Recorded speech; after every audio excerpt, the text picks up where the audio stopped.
இந்த தேர்தலுக்கு பிறகு அதிமுகவே இருக்காது. ஓட்டு பிரியுது மேடம். சிம்பிளிசிட்டியா சொல்ல போனா ஓட்டு பிரியுது. ஓட்டு பிரியுறது யாரு புதுசா வர போறாங்களோ அவங்களுக்கு சாதகமா இருக்கு. சசிகலாக்கு நாங்க தரவே மாட்டோம்ப்பா. சசிகலா யாருன்னே தெரியாதப்பா, எப்படிப்பா தர முடியும்? அம்மா தான். இந்த ஓட்டிங் டே அன்னைக்கு இந்த ஒரு விரல் என்ன புரட்சி செய்தோ அதுதான். விஜய் ஆரம்பிச்சிருக்காப்புல, பண்டிட் ராமேஸ்வரன், சசிகலா இவங்களாம் இப்போ ஆரம்பிச்சது. பட் சசிகலா இருக்காங்க, இப்போ கட்சின்னு ஆரம்பிச்சு இப்போ இந்த 2026 தேர்தல் பழைய கட்சிகளுக்கு வாழ்வாசாவான்ற ஒரு குற்றவாளின்னு நிரூபிக்கப்பட்ட குற்றவாளி அவங்க 4 வருஷம் சிறையில் இருந்திருக்காங்க, 2 வருஷம். அவங்க கட்சி ஆரம்பித்தா எப்படி இருக்கும்? ஊழல் தான் இருக்கும்.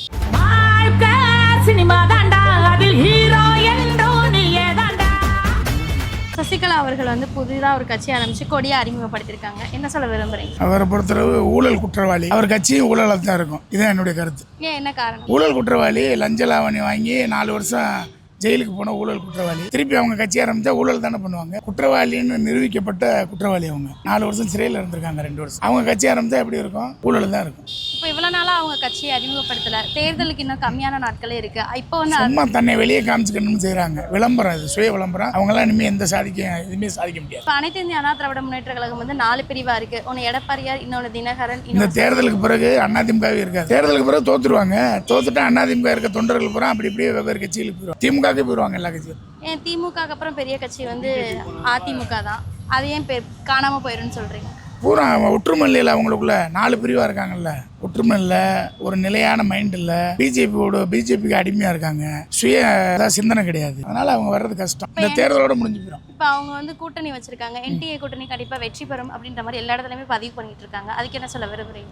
இங்கே மதச்சார்பற்ற கூட்டணி தான் வெற்றி பெறும். திமுக தலைவர் ஸ்டாலின் திருப்பி முதலமைச்சராக வருவார். என்ன காரணம்? மக்களுக்கு நல்லது செய்திருக்காரு. நல்லது செய்ததை சொல்லி ஓட்டு கேட்க போறாரு. இந்த 5000 ரூபா கொடுத்துருக்காரு எல்லா மக்களுக்கும். ரேஷன் கார்டு வச்சிருக்கோங்க. மகளிருக்கு இலவச பேருந்து கொடுத்துருக்காரு. எல்லா திட்டமும், கல்விக்கு படிக்கிற பிள்ளைகளுக்கு பூராமே காலை சிற்றுண்டி, காலையில் ஸ்கூலில் வர்ற பிள்ளைய சாப்பிட்டுட்டு தான் படிக்கணுன்ற திட்டம் நல்ல திட்டம் இல்லையா? அதனால் கல்வி வளரும்ல.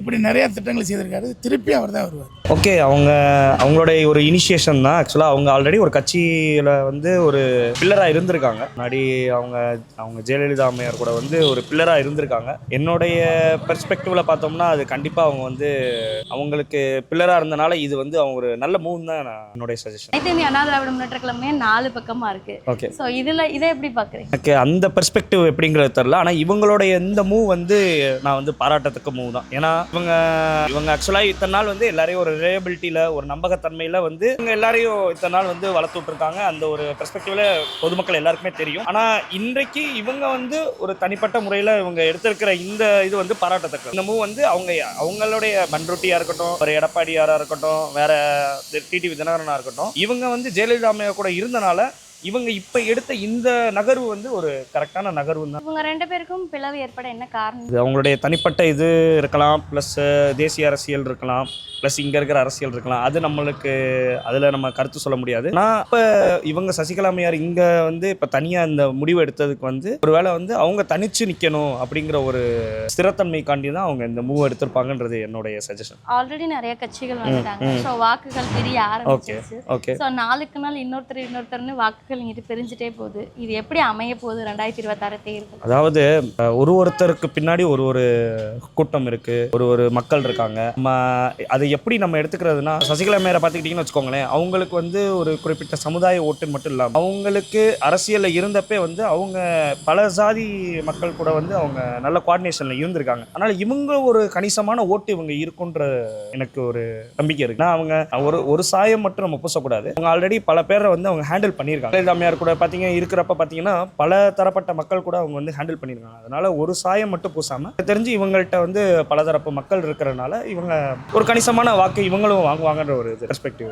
இப்போ டிஎம்கேக்கு அப்புறம் ஏடிஎம்கே தான் பெரிய பார்ட்டி. ஸோ அவங்களே இப்போ 4 பேராக இருக்காங்க. அதாவது ஒரு கட்சிக்குள்ளே 4 இதாக இருக்காங்க.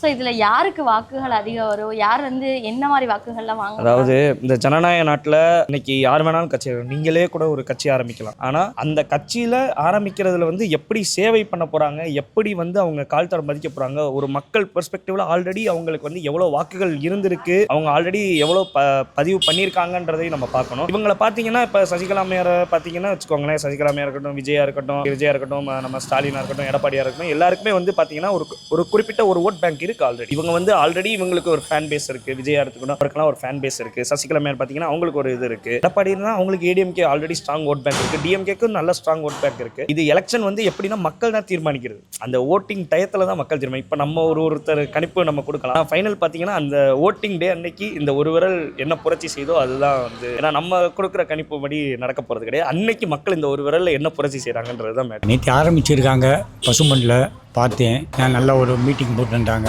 நல்லா தான் இருந்துச்சு. அது எந்த குறையும் இல்லை. அவங்க எலெக்ஷனில் நிற்கிறானாக்கா எந்த மாதிரி இதுன்னு மக்களுடைய மனநிலை எப்படி, அவங்களுடைய வாய்ஸ் தனிப்பட்ட வாய்ஸ்ன்னு ஒன்று இருக்குது, அதை குறை சொல்ல முடியாது. பார்ப்போம் இப்போ கண்டிப்பாக. இவங்க இவ்வளோ பிரச்சனைகளுக்கு நடுவில் இப்போ தேர்தல் வரப்போகுது. ஸோ இந்த டைமில் ஒரு புது கட்சி ஆரம்பிச்சிருக்காங்க. இதோட நோக்கம் தான் என்ன? மக்களுக்கு நல்லது வேணும்னு நினச்சானாக்கா அது அந்த நோக்கம் நிறைவேறும் கண்டிப்பாக. சசிகலா அவர்கள் நல்லது பண்ணுவாங்கன்னு நினைக்கிறீங்க? பண்ணணும். அதை தான் மக்கள் எல்லாருமே எதிர்பார்ப்பாங்களம்மா. மக்கள் வந்து மக்களுக்கு நல்லது பண்ணணுங்கிறது தானே எதிர்பார்ப்பாங்க. அவங்க நல்லது பண்ணனாக்கா, நல்ல கருத்துக்களை எடுத்து கூறி ஓட்டு கேட்டாங்கனாக்கா அவங்களுக்கு வாய்ப்புகள் பிரகாசமாக இருக்கும். இப்போ பண்ருட்டி ராமச்சந்திரன் அவர்களும் ஒரு தனி கட்சி ஆரம்பிச்சிருக்காரு.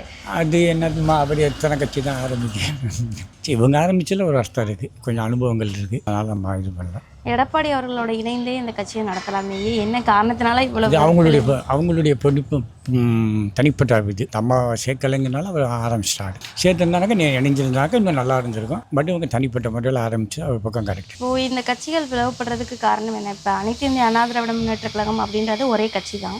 பட் ஆனால் இப்போ பிளவு ஏற்பட்டு எல்லாரும் இந்த கொடியை பயன்படுத்துகிறாங்க, எல்லாரும் இந்த கட்சியை பயன்படுத்துகிறாங்க. ஸோ யாருக்கு தான் வாக்களிக்கிறது, யார் தான் இதில் ஜெயிக்க போகிறாங்க? அது வந்து மேடம் இப்போ சொல்ல முடியாது. ஏன்னா மக்களுடைய மனநிலை அப்போ இருக்குது. இப்போ எடப்பாடி ஒரு பிரச்சாரத்தில் நாங்கள் என்னென்ன செய்வோம்பாங்க, டிஎம்கேல ஒன்று சொல்லுவாங்க, சசிகலா ஒன்று சொல்லுவாங்க, ஒவ்வொரு கட்சிக்காக ஒவ்வொரு சீமான் ஒவ்வொருத்தர் ஒவ்வொன்று சொல்லும் போது மக்கள் பார்த்து அவங்களுக்கு என்ன ஒரு சாய்ஸோ அதை தான் அவங்க இது பண்ணுவாங்க. இப்போ 2026 தேர்தல் ஒரு வரலாற்று திரும்ப தேர்தல் அப்படின்னு மாற்றமாக தான் சொல்றாங்க. இருக்கும். அடுத்தடுத்து புது கட்சிகள், அடுத்தடுத்த புது வருகைகள். ஆமாம், விஜய் ஆரம்பிச்சிருக்காப்புல, பண்ருட்டி ராமச்சந்திரன், சசிகலா இவங்களாம் இப்போ ஆரம்பித்தது. பட் சசிகலா இருக்காங்க, பட் கட்சின்னு ஆரம்பித்து இப்போ தினகரன் அப்படிங்கும்போது இது அந்த காலகட்டம் தேர்தல்னு ஒன்று வரும்போது அவங்க கொடுக்குற வாக்குறுதிகள் மக்களுக்கு என்ன செய்வாங்க, என்ன செய்ய போகிறாங்கங்கிறத பொறுத்து தான் மக்கள் இது பண்ணுவாங்க. எல்லா பேரும் பல கட்சிகள் ஆரம்பிச்சிருக்காங்க. அவங்க என்னத்துக்காக ஒரு புது கட்சி ஆரம்பிச்சிருக்காங்க. மக்கள் தான் அதை தீர்மானிக்கணும். அது அவங்களோட வரவேற்பா என்னென்னா அடுத்து வர தேர்தலில் என்னென்னு தெரியும். அவங்களுடைய கட்சி ஆரம்பிச்சது வாழ்த்துக்கள். புதிய கட்சிகள் நிறைய அடுத்தடுத்து தொடங்கிட்டு இருக்காங்க. 2026 தேர்தல் எப்படி இருக்க போகுது? இந்த 2026 தேர்தல் வந்து பழைய கட்சிகளுக்கு வந்து வாழ்வாசாவான்ற ஒரு இருக்கக்கூடிய நிலைமை தான் இருக்குது. பழைய கட்சிகளுக்கு தான் வாழ்வாசாவார நிலைமையில தான் இருக்குது. ஏன்னா மக்களுடைய வாழ்வாதாரங்கள் ரொம்ப பாதிக்கப்பட்டிருக்கு. விலைவாசி உயர்வு எல்லா சூழ்நிலையும் இருக்கிறப்போ அந்த கட்சியில இருந்து அவங்களும் அதை தான் பண்ணாங்க, இவங்களும் அதை தான் பண்ணிட்டு இருக்காங்க. புதுசாக வரவங்க என்ன பண்ண போகிறாங்கன்னு மக்கள் நினைக்கலாம். ஆனால் மக்கள் எதிர்பார்த்த அளவுக்கு இதுவரை யாரும் நான் அந்த அளவுக்கு எதுவும் சொல்லலை. அதனால இது வந்து ஒரு மக்களுடைய புரிதல் வந்து இந்த தேர்தலில் இது புதுசாக வரவங்க செய்ய மாட்டாங்கன்னு சொல்றீங்க. புதுசாக வரவங்களுக்கு என்ன, அவங்களுக்கு வந்து அவ்வளோ தொலைக்கு என்ன அந்த நாவலேஜ் இருக்குமானே தெரியலையே. அவங்களுடைய தேர்தல் அறிக்கை அந்த மாதிரி ஒரு இதில் இல்லை. அதாவது மக்களுக்கு எதுக்கிறவங்க எந்த தேர்தல் அறிக்கை யாரும் கொடுக்கல. எல்லாம் இனம்னு சொல்கிறாங்க. இனத்தை வச்சு என்ன செய்ய முடியும்? மக்களுடைய வாழ்வாதாரம்னா மக்களுடைய தரங்கள் கூடணும். இனத்தை வெறும் ஃப்ரீயாக எல்லாத்தையும் கொடுத்துட்டு போயிட்டோம்னா கல்வி மருத்துவம் மட்டும்தான் ஃப்ரீயாக இருக்கணும். அது ரெண்டும் காசாக இருக்குது. மற்ற எல்லாமே வந்து ஃப்ரீயாக தான் இருக்குது. இப்போ விஜய் பொறுத்த வரைக்கும் நீங்கள் சொன்ன மாதிரி புதியவர்களுக்கு அனுபவம் இல்லைன்றீங்க. பட் அவர் நிறைய வாக்குறுதிகள் இப்போ வெள்ளூர் மாநாட்டில் கூட கொடுத்துருக்காரு. எல்லா பேரும் வாக்குறுதி கொடுக்கலாம் மேடம். இந்த வாக்குறுதி எதை வச்சு செய்யப்படுறோம்னு சொல்லணும் மேடம். இதனாலும் வந்து ஒரு இதில் முதலீடு பண்ணியிருக்கோம், இதில் இவ்வளோ வருமானம் வருது, இந்த வருமானத்தை வச்சு மக்களுக்கு செய்யலாம் அப்படின்னு சொல்லணும். நாங்கள் ஏன்னா இலவசமாக 10,000 தரோம், 5,000 தரோம்லாம் பெரிய விஷயம் கிடையாது. இலவசமாக 10,000 5,000 10 ஃபேக்ட்ரி கட்டுங்க, 2 காலேஜ் கட்டுங்க, அதை வச்சு மக்கள் மத்தியில் ஃப்ரீயாக பண்ணிட்டு போயிருங்க. அது செஞ்சுட்டு போயிடலாம்ல. பதவிக்கு வந்து இதெல்லாம் செய்யணும்ல, நீங்கள் இப்போவே பண்ணலாம். இப்போவே பண்ணலாம். இப்போ இன்றைக்கி ஒரு மாநாட்டத்துக்கு 10 கோடி ரூபா செலவு பண்ணுறீங்க. அந்த 10 கோடி ரூபா 2 ரூபா சொல்லி ஒரு காலேஜ் பண்ணுங்க, ஒரு காலேஜ் கட்டுங்க, இல்லாதவங்களை படிக்க வைங்க. அது ஈஸியாக நல்லா இருக்கும்ல. அது அந்த வந்து எந்த அரசு வச்சுக்கவே செய்ய மாட்டேன்றீங்க. ஒரு மாநாட்டத்துக்கு 10 கோடி ரூபா செலவு பண்ணுறப்ப ஸ்கூல் ஒரு தனியார் கவர்மெண்ட் ஸ்கூல் கட்டுறதுக்கு 2 கோடி இருந்தால் போகுது. அந்தளவுக்கு தரமான கல்வி கூடங்கள் கொண்டு வந்தால் தரமான கல்வி கொண்டு வந்துடுறாங்களா? அதை யாருமே செய்ய மாட்டேங்கிறாங்க. இப்போ அனைத்து இந்திய அண்ணா திராவிட முன்னேற்ற கழகம் பொறுத்த வரைக்கும் 4 பிரிவாக மாறிட்டாங்க. இதில் யாருக்கு வாக்கு போக போகுது, யார் இந்த அதாவது இதில் எத்தனை பேர் எத்தனை கட்சி ஆரம்பித்தாலும் தலைவர்கள் வேணால் மாறலாம், தொண்டர்கள் மாற மாட்டாங்க. தலைவர்கள் வந்து எத்தனை பேர் எத்தனை கட்சி வேணால் ஆரம்பிக்கலாம். அவங்களுக்குன்னு இருக்கக்கூடிய தொண்டர்கள் ஒரு 10 பேர் இருப்பாங்க. அவங்க வேணாலும் தான் இது பண்ணலாம். முடியாது தொண்டராக எப்பவுமே எந்த கட்சியிலும் இருந்துட்டு தான் இருப்பாங்க. அது ஏடிஎம்கே இருந்தாலும் சரி, திமுகவும் சரி. தலைவர்கள் வேணால் பல தலைவர்கள் உருவாகலாம். பல தலைவர்கள் மாறலாம். இப்போ ஏடிஎம்கேவை பொறுத்த வரைக்கும் இப்போ 4 கட்சிகள் வந்துருச்சு. ஸோ எல்லாருமே அதே கட்சி கொடியை தான் பயன்படுத்துகிறாங்க, அதே பெயர்கள் தான் வச்சுருக்காங்க. ஸோ மக்கள் யார் பக்கம் போவாங்க, மக்களுக்கு எந்த பக்கம் வாக்களிக்கலாம் அப்படின்ற குழப்பம் வந்துருச்சு. எல்லா பேரும் அதே பேர் வச்சிருந்தாலும் சின்னம்னு ஒன்று இருக்குல்ல, ஒரு சின்னம் தானே இருக்குது. அந்த ரெட்டலை சின்னம் எல்லா பேரும் வழி இல்லை, எடப்பாடிகிட்ட மட்டும் தானே இருக்குது. அப்போ எடப்பாடிக்கு அந்த ரெட்டலை சின்னத்தை காட்டு ஒரு ஓட்டு போடுறாங்களோ அவங்க எடப்பாடி தான். இவ்வளோ நாளாக காத்திருந்துட்டாங்க சசிகலா அம்மையார். இப்போ திடீர்னு தேர்தலுக்கு இன்னும் குறைவான நாட்கள் தான் இருக்குது. இப்போ திடீர்னு வந்து ஒரு கட்சி ஆரம்பிச்சிருக்காங்க. அது அரசியல் தான். நானும் இருக்கேன்னு காமிக்கணும்ல மக்கள்கிட்ட. அம்மாவே இருந்தோம்னா தெரியாது. நானும் ஒரு கட்சி ஆரம்பிச்சேன்னா அப்புறம் நானும் ஒரு கட்சிக்கு தலைவராக இருக்கலாம் முடியும். நான் நாளைக்கு போய் யாரும் பேட்டி கேட்க முடியும், எதனால் பதில் சொல்ல முடியும், எதனால் அறிவி கொடுக்க முடியும். சும்மா இருந்துக்கிட்டே இருந்தோம்னா எதனா ஒரு ஃபேனர் வேணும்ல, அதுக்காக ஒரு கட்சி ஆரம்பிச்சு. இப்போ அவங்களால மாற்றம் வரும்னு நினைக்கிறீங்க? எந்த மாற்றம் தமிழ்நாட்டில் இனிமேல் வரப்போகிறதுலாம் வாய்ப்பு இல்லை. இன்னும் 10 வருஷம் ஆகும். அதாவது தேசிய அரசோட நீரோட்டத்தோட போனால் தான் தமிழகத்தில் இன்னொரு மாற்றங்கள் வரும். மாநில அரசில் இருக்கு தொட்டியும் தமிழகத்தில் எந்த மாற்றம் வரப்போகிறது? ஏன், என்ன காரணம்? என்னன்னா இன்னைக்கு எது கொடுத்தாலும் இன்னைக்கு மத்திய அரசோடைய ஃபண்டு வரலாம் தான் சொல்லி மத்திய அரசு எவ்வளோ ஃபண்டு கொடுக்குறோம் வெளியில் சொல்ல மாட்டேன்றாங்க, வெள்ளரிக்கை கேட்டால் கொடுக்க மாட்டேன்றாங்க. அப்படி ஒரு சூழ்நிலை அது தேசிய நீரோட்டத்தோட போயிட்டோம்னா மாநிலத்தும் மத்தியிலும் ஒரே மாதிரி ஆட்சி வந்துச்சு. அப்போ மாநிலத்தில் இருக்கவங்கள்ட்ட கேட்கலாம், மத்தியில் நீங்கள் தானே ஆட்சியில் இருக்கீங்க, அப்போ ஏன் கொடுக்க மாட்டேன்றீங்க, ஏன் செய்ய மாட்டேங்கிறீங்க, மக்கள் அதிகமாக கேட்கலாம். கேட்குறது கூட வாய்ப்பு. எனக்கு 18 வயசுல இருந்து இன்னைக்கு எனக்கு 44 வயசு ஆச்சு. அது வரைக்கும் அம்மா தவிர யாருக்கும் மாறி போட்டதே இல்லை. இது வரைக்கும் அம்மா தான், இன்னும் அம்மா தான். ஏன், என்ன காரணம்? மக்களுக்காக அம்மா, என்ன அம்மாவுக்காக நாங்கள். அம்மா இருக்கும்போது எல்லா சலுகையும் எங்களுக்கு இருந்துச்சு. இப்போ எந்த சலுகையுமே இல்லை. அம்மா இல்லாதனால எங்கள் பாதுகாப்பே இல்லை பெண்களுக்கு. ஒரு பொம்பளை பிள்ளை ஒத்தையப்போ போக முடியாது. அம்மா இருக்கும்போது தைரியமாக போய் வரலாம். எப்பயுமே அம்மா தான். ஏன் அவர் சசிகலா அவர்களுக்கு ஆதரவு தர மாட்டீங்களா? அம்மா தான். சசிகலாவுக்கு நாங்கள் தரவே மாட்டோம்ப்பா. என்ன சசிகலா யாருன்னே தெரியாதப்பா, எப்படிப்பா தர முடியும்? அம்மா தான். இப்போ அவங்க தான் கூட இருந்திருக்காங்க ஜெயலலிதாவோட கட்சியில, பல இடங்கள்ல சசிகலா வந்து உதவியாகவும் இருந்திருக்காங்க. ஏன் அவங்களுக்கு வாய்ப்பு தர மாட்டேன்னு சொல்றாங்க? அவங்க உதவியாக இருக்காங்க. எங்கப்பா உதவியாக இருக்காங்க? கை விட்டாங்களாப்பா அம்மாவை. என்னைக்கும் அம்மா தான்ப்பா. திமுக ஆட்சியில இருக்காங்க, 5 வருஷமா ஆட்சியில இருந்திருக்காங்க. ஸோ அவங்களுக்கு ஏன் திரும்ப வாய்ப்பு கொடுக்க கூடாதுன்னு நினைக்கிறீங்க? அவங்களுக்கு என்னப்பா, நாங்களாம் உதவியப்பா, எங்களுக்குன்னு ஒன்றும் உதவி பண்ணலப்பா. ஏன்னா கணவரை இருந்து பிள்ளைகள் இருந்து எல்லாமே பண்ணியிருக்கோம். ஏன்னா எங்களுக்குன்னு அவங்க நாங்கள் எடுத்து போட்டாலுமே அந்த சாதி இந்த சாதி இந்த சாதி அந்த சாதின்னு அப்படியே பண்ணிடுறாருலப்பா. எதுவுமே எந்த முயற்சியும் பட மாட்டாருன்னு தான் ராஜபுரம் காத்து கொடுக்கும். இன்னைக்கு அம்மா இருக்கும்போது அப்படி இல்லை. அம்மா இருக்கும்போது பிள்ளைகளுக்கு ஸ்கூல் பிள்ளைகளுக்கும் கொஞ்சம் வாய்ப்பு இருந்துச்சு. பிள்ளைய கல்யாணம் பண்ணி கொடுத்தாரப்பா தாலி. இப்போ இந்த பாப்பா கட்டி கொடுத்தேன். இந்த ஒரு உதவி இல்லை அரசாங்கத்தில் இருந்து. வராதுன்ட்டாங்க, எழுதி போட்டால் அவனுக்கு வராதுன்னு சொல்லி முயற்சி ஒருத்தர். அம்மா இருக்கும்போது அப்படி இல்லை. ஏழை மக்களுக்கு அம்மா நல்லா உதவி பண்ணாங்க. அது எப்போ மறக்க முடியும்? அம்மாவே நாங்கள் மறக்கல. இல்லை அதை பற்றி சொல்கிறதுக்கு ஒன்றுமே இல்லை. அது ஏடிஎம்கே சார்பாக வர்ற கட்சி, அதில் பிளவுகள் நாளாக மாறி இருக்கு. அதுக்குள்ளே நம்ம வந்து இண்டிவிஜுவலாக அவங்கவுங்க எடுக்கிற முடிவு தானே. அவங்க தலைமை எடுக்கிற முடிவுக்கு எல்லா பேரும் கட்டுப்படுறாங்க. ஏடிஎம்கே அப்படிங்கிறது ஒரே கட்சி தான், இதுலயே 4 பிரிவுகள் இருக்கு. ஓட்டு பிரியுது மேடம். சிம்பிளிசிட்டியாக சொல்ல போனால் ஓட்டு பிரியுது. ஓட்டு பிரியுறது யார் வந்து புதுசாக வரப்போகிறாங்களோ அவங்களுக்கு சாதகமாக. இடதுசாரியில் இருக்கிறவங்க இடதுசாரிக்கு தான் ஓட்டு போடுவாங்க. டிஎம்கே பார்ட்டி டிஎம்கேக்கு தான் ஓட்டு போடுவாங்க. இவங்க 2 பேரும் சாலிடாக இருப்பாங்க எப்பயுமே. நான் ஒரு டிரான்ஸ்போர்ட் எம்ப்ளாயி. யாருமே செய்யாத ஒரு விஷயத்தை வந்து இந்த திராவிட மாடல் அரசு செஞ்சுருக்கு. அதுக்கு ஒரே ஒரு உதாரணம், இதுவரை எந்த சர்க்காருமே ரிட்டையர்மெண்ட் பெனிஃபிட்டு அப்டேட்டாக கொடுக்கல. இவங்க தான் கொடுத்துருக்காங்க, வேறு யாருமே கொடுக்கல மேடம். இது போக ஒன்றிய அரசை வலுவாக எதுக்குறாரு. அதாவது மக்களுக்கு சாதகமாக எதை செய்யணுமோ அதை செய்கிறாரு. அதுலெல்லாம் மாற்று கருத்து யாருமே சொல்ல முடியாது. இப்போ அவர் வந்து பொங்கல் பரிசு 3000 ரூபா கொடுத்தாரு, அதுக்கப்புறம் மகளிர் தொகை 5000 ரூபா, மடிக்கணி, இதெல்லாம் வந்து தேர்தலுக்கான ஸ்ட்ராட்டஜியாக பார்க்குறாங்க. இதுக்கு என்ன சொல்ல விரும்புகிறீங்க? கொடுக்கலாம், தாராளமாக கொடுக்கலாம். மக்கள் நலப்பணி தானே.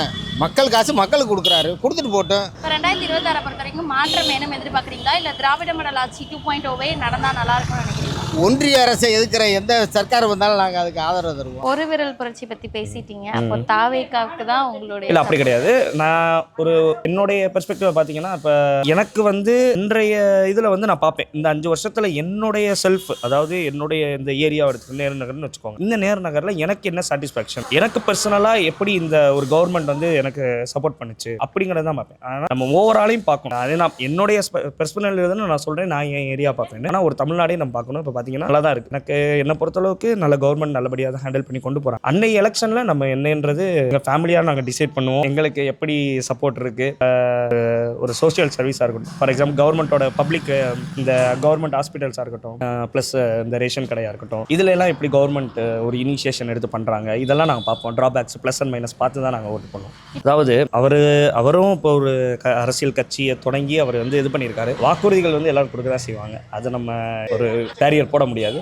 அவங்க வாக்குறுதிகள் வந்து இப்போ ஃபார் எக்ஸாம்பிள் எனக்கு அது சாட்டிஸ்ஃபைடாக இருந்தால் நான் ஓட்டு போடுவேன், அவ்வளோதான். இப்போ இருக்கிற அரசாங்கம் நல்லபடியாக தான் பண்ணிட்டு இருக்காங்க, அது எந்த ஒரு குறையும் இல்லை. இப்போ திராவிட கட்சிகள் பார்த்தீங்கன்னா டிஎம்கே முதலமைச்சர் ஸ்டாலின் அவங்களும் நல்லா தான் பண்ணிட்டு இருக்காங்க, முன்னாடி இருந்த எடப்பாடியும் நல்லா தான் பண்ணியிருக்காங்க. இவங்க 2 பேரில் யார் வந்தாலும் எனக்கு சாட்டிஸ்ஃபைடு. இப்போ 2026 பொறுத்த வரைக்கும் முதலமைச்சராக யார் வந்தால் மாற்றம் அடையும்னு நினைக்கிறேன்?